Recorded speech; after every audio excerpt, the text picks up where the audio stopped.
Mighty Radio.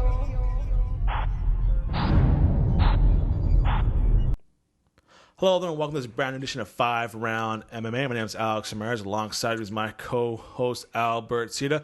We're trying to get a hold of Guillermo Cita here, but I think he's too busy in the happiest place on earth, the Magic Kingdom somewhere. Best way to spend your days off. I know he want a lot to talk about, especially with the Yair Rodriguez and BJ Penn and the return of Anderson Silva, Tyron Woodley versus Wonderboy 2, and also it's official. They will finally clash Khabib Nurmagomedov against Tony Ferguson for the interim lightweight title. But first, let's get started with UFC Fight Night in Phoenix. Albert, start that clock for me, please.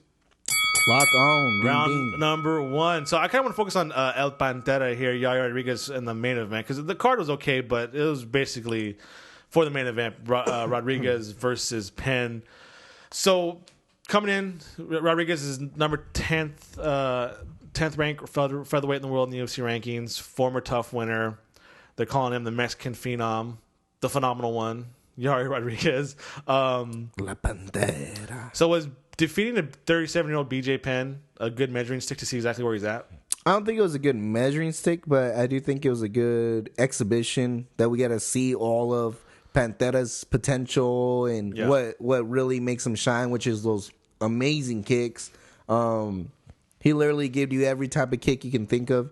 And I think that was the important part. I think that's what rises your stock, that you're an entertaining fighter and that there's something that makes you stand out amongst all the other fighters. So it was a good exhibition, but yet not a good test. We don't know where he really is at in that top 10. Yeah, I think the test for Rodriguez was not so much inside the octagon, but it was the stuff outside the octagon. How can you handle your media obligations? How can you handle, talking to the press day in and day out? How can you handle being on a poster? How can you handle having your name against opposite, UFC Hall of Famer and a legend in the sport of mixed martial arts? How can you handle, the UFC countdown right in front of your cameras, right in front of your face? And I think from all accounts, from what I heard, from what I saw, I think this guy passed with flying colors. He knows how to dress, knows how to articulate himself. He even said after post-fight, he's, my English is bad. I'm working on it. But he recognizes the importance to articulate himself in the English language if he wants to become that crossover star, especially with, according to Todd Grisham, who's part of the UFC on Fox analyst, who's throwing some shade at Cain Velasquez. Too much shade. Cain Velasquez was supposed to be that star, but he didn't hold up to his end of the bargain. And even kind of like Kenny Florian was a little bitter, too. I took he was a little bitter. He's like, was it BJ Penn's too old? And like, when he says, I don't think it was a really good test for Yair Rodriguez because, BJ Penn's 37 years old. But Kenny Florian was so salty up there doing his. It's just funny. Like, right away, he was the first one. Yeah, he should retire. The game has passed him by. I mean, the guy was so salty. I was like, dude, did you just lost him last week or what? How about he comes and becomes an analyst, Kenny? How about that? Last time I checked, Fox Sports is the home of all the UFC champions except for one named Kenny Florian. But anyways, so what's next for Rodriguez? I mean, people are saying he's exactly at number 10 before this fight. He might stay at number 10, post-fight on the rankings. So what, 9-8-7-6 or 5-4-3-2? Honestly, after that performance, I'm a big believer that when something's high, you just got to strike. Yeah. And to be honest, he really needs someone like Cub Swanson, someone in the top 5 that he can really show where he's at right now. The one thing we didn't get with Sage Northcutt was we didn't know how good he really was. And I think that's the best thing is to find out where they're at. And then for such a young fighter, it's important to, see if they're going to be like a Phil Davis where it takes some time, or you're going to be like John Bone Jones and you just go up into the only the top tier and that's all you compete with. Yeah, well, because ahead of him now you have Brian Ortega, Dennis Bermudez, Charles Oliveira, and Anthony Pettis for some reason ranking on 6 through 9. You also got Jeremy Stevens in the top 5, Cub Swanson 4, Raquel Lamas 3, Frank Yeager number 2, and then Max Holloway's ranked number 1, even though he's the current interim champion. The biggest question for Rodriguez coming into the fight was how's his wrestling? I think he bases his camp out of a wrestling camp now, right? It's not like a Muay Thai. It's a wrestling camp he has now to show that up. I think if you want to continue to build the star, you put him against Cub Swanson. I think, that way Cub Swanson can know he wants to fight. Cub Swanson will fight. So if you want a good stand up bout, that's the way to go. Fight of the night potential. Yep. If you want another fight of the night potential, a guy who's going to fight, you got Jeremy Stevens there. He never seems to back down unless he has a game plan in mind where he's going to take him down on the ground. But if you want a true test of where Rodriguez's grappling skills lie, then you put him against Carl Lamas. But then that might be dangerous because you want to build this guy up as a star. And if you expose him too early, that's not good. Yeah, so I think... maybe, to tell you the truth, maybe even a Dennis Bermudez. If you really want to see, like, as far as where he's at in the ground, Dennis Bermudez would be a better fit to figure it out than Ricardo Lamas. Because Ricardo Lamas, I mean, for Bermudez, he'll brawl if he has to. Yeah. He'll get sucked into that brawling style. But from all accounts... But we might see some flashes of takedowns and stuff, too. It's a good point. From all accounts, it looks like the UFC wants to build around Rodriguez. This is his second fight night main event. First in Utah, now it's Phoenix. He's hovering close to that border now, the Mexican border. Who knows? Maybe in San Diego, Texas, California. In California, but I mean, I think this is a guy who they see as a star, 24 years old. Hopefully, he stays healthy. Not like Cain Velasquez. I could throw shit at Cain Velasquez, Todd Grisham. Not you. I don't know why it's like, when somebody picks on your brother. Like, no, you can't pick on my brother. I can pick on my brother. You but can do it. Todd Grisham now from WWE to ESPN to now Fox Sports on the co-host. So I'm happy to get Karen Bryant. She wasn't there. Yeah. Maybe just kind of switch it up or what? I kind of like it better without Karen Bryant. That's it for round number 1. So we'll see what the future has in store. I'm throwing shades now. I'm throwing shades everywhere. See what the future has in store for El Bandera. I think we all agree it's a very bright future. So coming up in round number 2, I want to talk about BJ Penn, whose future may not seem so bright in the world of mixed martial arts. Can it be Bellator? Should it be just careful to pick his opponents? Does he still have a name recognition? Is it UFC Fight Pass event featuring BJ Penn now? Or are these Fight Nights main events? Because I don't see him on the pay-per-view card anytime soon. So that's it. So we'll talk about that in round number 2. But before we do that, let's talk about one of our great sponsors at 5 Rounds Clothing. They offer a unique collection of apparel and accessories by incorporating the culture, style, and attitude of mixed martial arts. 5 Rounds are constantly evolving and improving to become the best fight wear company possible in the MMA world. Check out their line of t-shirts, hoodies, hats, and other great accessories at 5rounds.clothing. Follow them on Twitter at 5roundswear. That's the number 5roundswear. And on Instagram at 5rounds_5 rounds. Get it on. Round number 2 coming up. Don't go anywhere. Time for round number 2. So let's talk about the losing end of the main event from UFC on Fox in Phoenix, Arizona. BJ Penn. Why did this fight happen? Why was he fighting Yair Rodriguez? I have no idea other than the fact that BJ Penn is just too hard-headed, I think. And that's what it seems like. It's like, hey, BJ Penn, you want to come back at 145 and fight Frank Edgar? You know what? I'm going to teach you. It's like, you know what? You go learn for yourself type of thing, right? Yeah. You want to come back and fight Yair Rodriguez? All right, go ahead, man. See what happens. I told you so. I told you so. You want to go up and fight GSP while you're in a run the lightweight king? I told you so, man. Go ahead, but that's on you. Is that not his relationship with the UFC? Hey, man, if you want to do it. Do it, man. But I don't think it's a good idea. But in reality, he really should have taken little steps to get back into things. I think like Joe Lawson, who was on this card, would have been a perfect matchup, I think.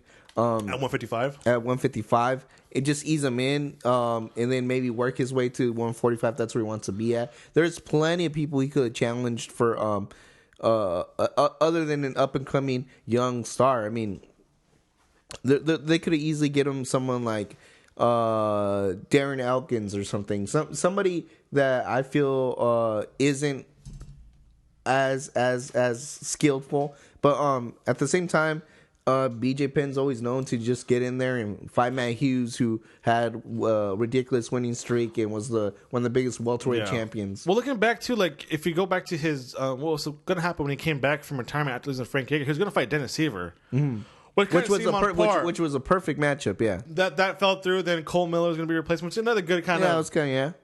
But then all of a sudden, hey, you're going to face to Ricardo Lamas. Then who's currently number 3, and then that fell through because he got hurt. Now we're going for number 3 featherweight to number 10 featherweight. So it's like, I know he had aspirations. It started off reasonable, and it just got like, real quick. You know what? Get out of here, BJ Penn. It's like this is that the UFC had. You know what, man? Let's just get. Hopefully, he gets beat up so bad he goes to Bellator or something like that. It's like they did a good job. The video packages Fox Sports put together. UFC it was a good one. Yeah, they're great. I can't have me believe like, man, he actually might go on a title run here. But we all know that wasn't the case, especially when the fight happened. But I mean, is it top 15 welterweights? I mean featherweights. You go up in lightweight, or maybe even try at welterweight one more time. Or his best performance has always been in lightweight. Yeah. Right now, the featherweight division, it's very top heavy. Yeah. I think once you get to that top it's really stacked. And in lightweight, I mean, there is some players there that you can go from the bottom and work your way up. I mean, another good matchup if he was in lightweight would have been like someone like Dustin Poirier. Yeah, would have been a good matchup, I think, because he always teeter-totters and he's kind of towards the end getting up there too. So just something like that. I just did not want that match, but I thought 155 has always been his best division. I say go to Bellator, get a couple big paydays. Get a big old payday. Get a sick entrance like they do. Like, I'm excited to see Chelsea's entrance, like Bellator or whatever in Los Angeles, aren't you? Yeah. Just see what he comes up with. It'll be some kind of mobster theme. Yeah, and then maybe if he's lucky, he gets a fight with Pitbull, or he gets a fight with Michael Chandler if he's lucky. So, I mean, it seems like his best days are behind him. But if he's going to stay in the UFC, it's going to have to be like super specific type of opponent that may not even draw much interest from anybody. Because I don't think there's anybody out there. Can BJ Penn plus anybody headline a fight night event, a fight pass event? Does it have to be that, or can you just go to Bellator and get a payday and like be on the same? I honestly think he should just like Joe Lawson. He just won one. BJ Penn just lost this one. Just match him up. Yeah, see what happens. Yeah, make a retirement for both of them. Middle of the card for both guys, or what? Yeah, they can still headline a fight night. Yeah, just on the reputation alone, because he's now 16-11. I mean, there's no doubt that he's one of the greatest lightweights of all time, if not the greatest lightweight of all time. But he's not doing himself any favors here, man. I mean, at one point, are you gonna be 16-16? What does that say about you? You know, it's like well, at this point, the record really doesn't really matter to BJ Penn. I mean, if you look at it, they're all named opponents, so you can't really blame him for that. Yeah, but I mean, hopefully we'll see. I mean, 16-11, get a win on there. Last time he won was in 2010 against Matt Hughes. Big win though. Yeah, but it was like that was after lightweight. Then he went to welterweight, and then he went back down to. Then with John Finch, that draw with John Finch, then Nick Diaz, then he lost to Roy McDonald, then lost to Frankie Edgar, and now Rodriguez. So, I mean, the puzzling career of BJ Penn, I think, will continue. So we'll see after that. So that's it for round number 2. We're going to talk about another legend who's coming back to fight, who's a little more, I think, has a little more fights with him than BJ Penn does. That's Anderson Silva, and some comments he made about the welterweight title picture still should be interesting. Don't go anywhere. But before we do that, I want to talk about one of our great sponsors in Rockin Green. Rockin Green is an award-winning manufacturer of eco-friendly cleaning products designed to make cleaning easier and greener. Rockin Green products are all natural and made with biodegradable and plant-based ingredients. Please visit rockandgreen.com for more information and to shop all their great line of products. They're also on Facebook, Twitter, and Instagram. Rockin Green. Keep it nice and clean, all you out there. Don't go anywhere. Round number 3 coming up. Time for round number 3. So another legend's going to return, UFC 208 in Brooklyn. Anderson Silva is going to take on Derek Brunson, who's come off a pretty brutal loss to Robert Whittaker, fighting an event a couple months ago. So, Anderson Silva, I think 41 years old. But this UFC 208 card needed more weight to it, right? Yeah, because originally we just had Jacare against Tim Boach and Glover Teixeira. Yeah. And obviously that didn't have the sexy appeal until they added some spider into it. So, this is main evented by, of course, to crown the new featherweight women's champion, right? For Holly Holm. Holly Holmes. Germany. And I don't even want to try pronouncing her name.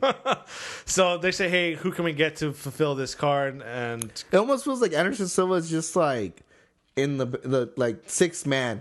You know, like Lamar Odom. What are you doing? Your Laker friends out there? Yeah, what are you doing? So jump in.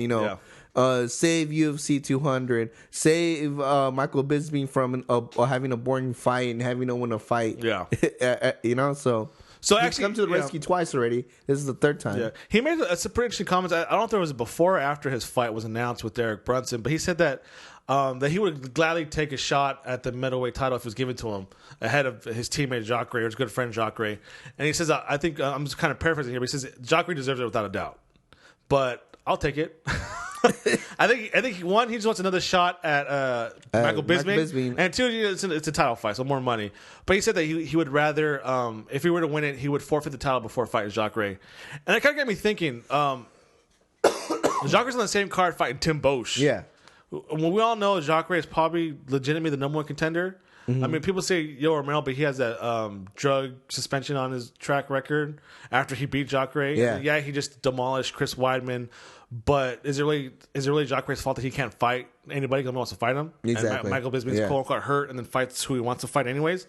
So if Anderson Silva has a spectacular knockout against Derek Brunson, and Jacare has a very good submission win over Tim Bosch, who's going to get a title shot first? Exactly. Anderson Silva or Jarace Souza? Just hypothetically. Yeah, I think it's Anderson Silva. And what sucks is, like, even though Tim Boach is coming off of 2 wins. Yeah, it's still Tim Bosch. It's still Tim Boach. While Derek Brunson, even though he's coming off a loss, has a lot more quality wins recently. Yeah. So to say who's fighting the better opponent, it has to be Anderson Silva. And if Anderson knocks out the better opponent out of the two, I mean, it's hard not to be like, yeah, give it to him. And technically, even though he lost by unanimous decision against Michael Bisping, a lot of people saw it a different way. Yeah. I think people saw the Dan Anderson fight a different way too, but Bisping's still wearing gold around his waist. If that happens, I do agree with you. I think if Anderson Silva does knock out Derek Brunson or has a spectacular performance, I think he's going to jump right ahead. I don't know how. So is this hurting the middleweight division now with kind of like it's becoming a free-for-all almost? I don't think it's hurting it just because Michael Bisping already threw it into chaos by not going down the contender list. Yeah. Well, actually, shooting on each contender, right? This you suck, you suck, Yeah. you suck. and pretty much, let's keep it real. I think it's going to happen. Yoel Romero has to face Kenny Florian. Luke Rockhold. Yoel Romero has to face Luke Rockhold. Yeah. Whoever has the most spectacular finish, Jacare or Anderson, gets Michael Bisping. Let's keep it real. And Jacare, sadly, is going to have to wait between the winner of Yoel and Luke to see where he's at. It sucks that these guys are going to kill each other, and Michael Bisping just sitting there relaxing when he could have fought either one of them anytime. And there is a dark horse in this whole thing. Keep in mind, Kevin Gastelum is facing Vitor Belfort for a couple of weeks from now, too. So who knows? Well, I think there's 2 dark horses. You also got Robert Whittaker as well. Oh, yeah, that's right. Who just beat Derek Brunson. So, I mean, there is some competitors out there for Jacare, but sadly, if he does not have the better finish, he's going to wait. So Bisping versus Silva 2 in Europe or in England? I Vegas, think you do it Brazil? in Brazil or Vegas. I hope that happens, actually. No, yeah. I'm a Jacare fan. I feel bad for Jacare, but I'd rather see that fight. Wow, that sucks. That's it for this round. We're going to take a small break and come back and enter the championship round. Talk about some 2 big title fights that have been added to UFC 209 coming up. But before we do that, I want to talk about our great partners and sponsors in Redemption Martial Arts. The Redemption Martial Arts Foundation is a nonprofit organization with the primary goal of bringing awareness to the bullying epidemic and providing people with accessible resources and training to help them combat confrontations. Team RMA consists of individuals from all walks of life who share a common passion for making a difference and serving as anti-bullying activists. If you're interested in being a member of the RMA team or want more information, please visit redemptionmartialarts.com, and they're also on all social media platforms. Redemption Martial Arts, rise up against bullying. Take a small break and enter the championship rounds coming up. Don't go anywhere. Welcome back. Time to enter the championship rounds, round number 4. So it's now officially set. The rematch between Tyron Woodley, current welterweight champion, and against Stephen Wonderboy Thompson will happen in UFC 209, which is going to be in March? Yes, sir. March 4th, the T-Mobile Arena in Las Vegas, Nevada. And I'm sure we'll air live on pay-per-view. So, Tyron Woodley, since day one, since he won the welterweight title from Ron Bilal, he's been calling for big money fights. I want big money. I want GSP. Give me any Diaz brothers. Give me Nick Diaz. He even wanted to do a Michael Bisping Bisping for some reason. Give me Conor McGregor. Give me anybody, but Wonder Boy or anybody besides the number one contender in my division. Even though that's kind of funny for Tyron Woodley, he was clamoring for a title shot. Like, hey, it's my turn. And they fought for a draw, for crying out loud. It wasn't like he won. It's kind of funny if you go back even before that when he was doing early on in the Fox Sports days. Remember the Robbie Lawler Rory McDonald match? People were calling for a rematch. This is a great fight of the year, fight of the decade. Let's see it again. He was saying, "No, Rory Mac, you had your turn. It's my turn now. It's my turn now. I've earned it. I deserved it. It's my turn now." And it's kind of funny now that he hasn't really given anybody the opportunity for that either, right? Yeah. So where's everybody else's chance? Yeah. So he finally fights Wonderboy the first time they do it. It's a draw. UFC 205. Mm-hmm. No, according to Tyron Woodley, he wants a big money fight still. I'm done with Wonderboy. he kept saying the You're question. done Wonder Boy when you actually beat him. Yeah, he said the question isn't whether or not you beat me. It's the question was whether it was a draw or I beat you. That's the real question. So that's why I'm done with him. He kept calling for Conor McGregor, Michael Bisping, anybody, GSP, anybody but Wonder Boy Anybody Thompson. that would listen. Yeah. So and actually. It's kind of Wonder Boy was kind of more on the social media, and he kept calling him out, tagging him, saying, "Hey, why don't you fight me? You're scared, blah blah." But he didn't really do much interviews that I really read. It was all kind of via social media. He's kind of got, and according to Tom Woodley, who has a podcast called The Morning Wood Show, quote, "He got under my skin so much, I'm just going to go ahead and fight the dude." End quote. So instead of how about you settle the score because it was a draw? Yeah, you think that would be his number one? You know, I want to prove that I beat this guy once and for all. But I mean, you don't want to be a champion that's not clearly the champion. Yeah, and I think he needs to establish himself as a champion before he can get these big money fights. He's just assuming that he's on Fox Sports and people know who he is, type of thing. So, I mean, I'm not too sure what's going on here, but I think people want to see this fight happen, and I think this is the big money fight. I don't know why he doesn't see Wonder Boy as a big money fight. Like, he should be.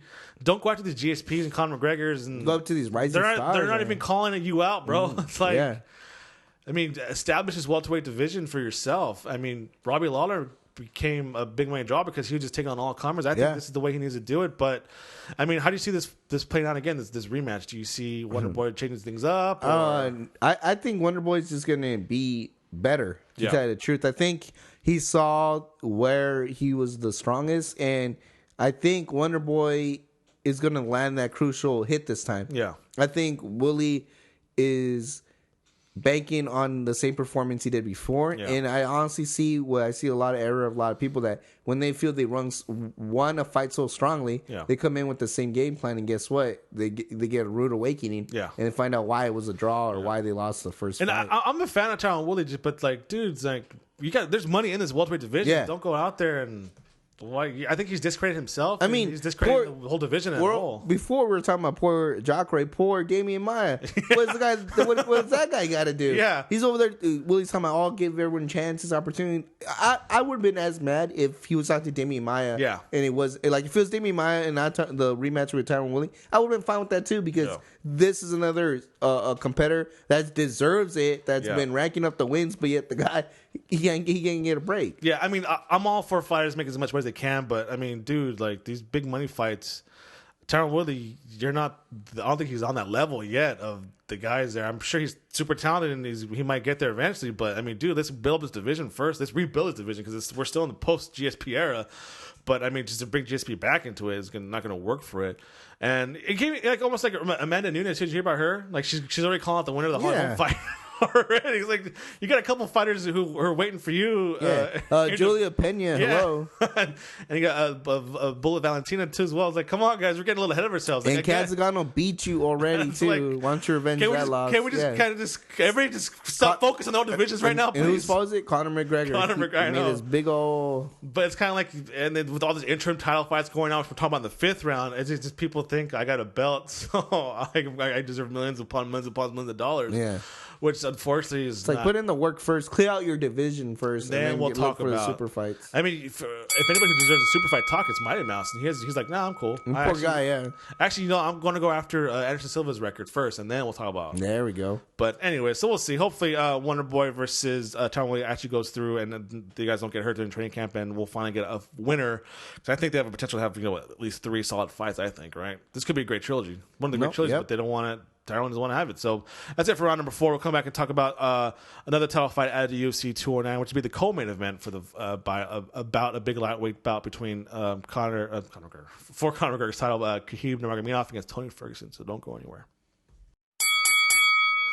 Welcome back. Time for the 5th and final round. But before we start this round, I want to talk about one of our great partners at Fightbook MMA. FiveBookMMA.com is the only place where you'll find real combat sports news from all over the world. A website you can trust with accurate news from MMA, kickboxing, boxing, from all local promotions like the UFC, Bellator, World Series of Fighting, King of the Cage, Golden Boy Promotions, Lion Fight Promotions, all that stuff. So it's basically a news site you can trust. If it's on here, it's certified. It's certified legit news source. They don't post rumors. They post facts, which is great, which is refreshing nowadays. Unlike other .coms out there. They also have a great podcast section with a ton of great MMA combat sports podcasts. We're on there under the podcast page. That's FiveBookMMA.com. Follow them on Facebook, Twitter, and Instagram, FivebookMMA.com. So let's get started with round number 5. Albert, start this timer for me, please. UFC 209 also added an interim lightweight title bout between Khabib Nurmagomedov and Tony Ferguson. It's finally here after a few years of trash talks, two canceled bouts due to injury. Khabib was injured, then Tony Ferguson was injured. Now it's finally going to happen after a contract stall out. Interim lightweight title. The winner will presumably face Conor McGregor in the near future. So, who do you got? Tony, Khabib? Is it too soon for picks? It's too soon, but I got to go. I have to go with my boy El Cucuy. Yeah. There's no ifs, ands, or buts. I got to go with him. I love AKA. I love Nurmagomedov, but I'm going to have to go with El Cucuy. I think the fact that he trained with Brock Lesnar alone gives them. I know that he was allowed in the wilderness in Brock Lesnar's log cabin in Minnesota or Calgary, wherever he's at, for the first few fights of his career, is not talked about enough. So I think this is a big fight. I think this is a fight that finally two fighters who deserve to fight each other are finally going to happen in the UFC, which is a rarity nowadays. I always hate using the term, but this is really a MMA fans fight. Yeah, this isn't how do you say it? Like, this isn't something where you tell, your cousin, your girlfriend that doesn't really watch it, come watch this fight. No, this is more for those hardcore fans, the ones that actually follow MMA. This is a very good treat for them. Yeah. Belt, no belt, it doesn't matter. This is probably going to be one of the best matchups we've seen in a couple years as far as like fights. Yeah, and I'm sure the trash talk will heaten up once we get closer to the fight. But prior to this, it's been kind of like respect trash talk. Yeah, he was posting stuff like he posted UFC. I need to fight this guy. People were telling me I need to fight Tony Ferguson. Like, it's like the Highlander. They're going to be one type of thing. Yeah, that's exactly what. I'm pretty sure if the UFC say, "Hey, you want to fight Conor McGregor? We'll put you on there." He's like, "No." Let me fight Tony Ferguson first so I can see if I can beat this guy or not. Because everybody's telling me no matter where I go, what I do, I got to fight him. And it's finally going to happen, man. And I'm just hoping they don't get hurt. I mean, AKA, if you're listening to this, guys, go light. Please go light. We don't need no sprained knees or ankles, twisted knees, anything like that. Just go light. I mean, yeah, I know you guys kind of kill each other in the gym there to become one of the best gyms in the country. But still, I mean, we need this fight to happen. El Cucuy, for listening, man. Go hard, but don't go too hard. Just a healthy camp for both these guys. That's all I'm wishing for. And both these guys have literally everything to gain from this bout. Not only do you become this so-and-so interim champion, but at the same time, you probably get the biggest achievement you can reach in UFC right now, and that's a bout against Conor McGregor. The red panty night. Yeah. So whoever wins, they got the red panty access ticket. So it has more to do than the belt. It's that fight that everyone. I mean, literally. I mean, I think heavyweights want the fight if they can get it with Conor McGregor. So, I'm super excited to find it happen. I know because there was a contract dispute with Tony Ferguson in the UFC, said he wanted just a little bit more money, or maybe even just equal shares in the gate or the pay-per-view or something like that.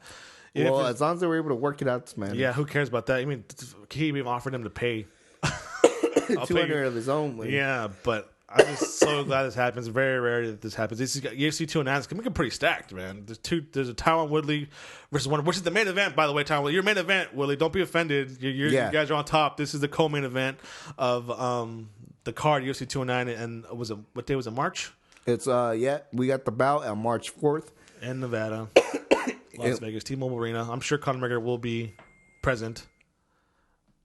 And accounted for. Going back to the card though, let's not forget we got also Overeem coming back from his I guess his title bout that he had with the current champion Miocic against Mark Hunt. So it'll be interesting to see this fight, not only because of the contenders. This is a rematch bout, right? Yeah. But isn't your boy Todd Duff in the card too? Of course, not confusing. But I do want to see the way Mark Hunt interacts with the media, knowing that he has a lawsuit going on, and he still feels that he was put in harm's way because everybody knew about Brock Lesnar's failed drug test except for him, and he feels like that was kind of a shady thing. I mean, that was the guy's life. Kind of risk in the octagon. Well, anytime you step in the octagon with Brock Lesnar, and you know what's you're funny? Risking your life. He quickly then accepts a fight against someone who's been known to be in that same also, realm. that's kind of funny too that this fight was announced and then the lawsuit was announced. So then UFC hasn't done anything to keep him on the card. So I think it'd be worse for them if they pulled him off the card right after they announced his Yeah, lawsuit. maybe this will like ease up the tension and help everything out. I think you see to what happens out plays in court and see what all the documents are out and all the dirty laundry is aired, so to speak. But UFC 209, 2 big title fights announced this week: welterweight rematch between Tyron Woodley and Wonderboy Thompson, and the interim lightweight title between Khabib Nurmagomedov and Tony Ferguson. Can this not happen already? Got to wait 2 whole months for this to happen. But hopefully, like I said, safe training camp for both men. We cannot afford another injury. If they get hurt, if this fight gets canceled, I'm done with both these guys. I never want to hear Khabib and Tony Ferguson in this ever again. So that's it for this week's show. I want to thank everybody for listening, and make sure to follow us on Twitter and iTunes. Subscribe to us on iTunes. Subscribe to us on iTunes, both YouTube, iTunes and Podomatic. Follow us on Twitter and Instagram at FiveRoundMMA. Like us on Facebook, and please visit FiveRoundMMA.com. A big thank you to all of our sponsors and partners: FiveBook MMA, Redemption Martial Arts, Rockin Green, and 5 Rounds Clothing. A big thank you to everyone for listening. Albert, what do you got? Thanks everybody for listening. Check you later. You are now listening to FRMMA Radio.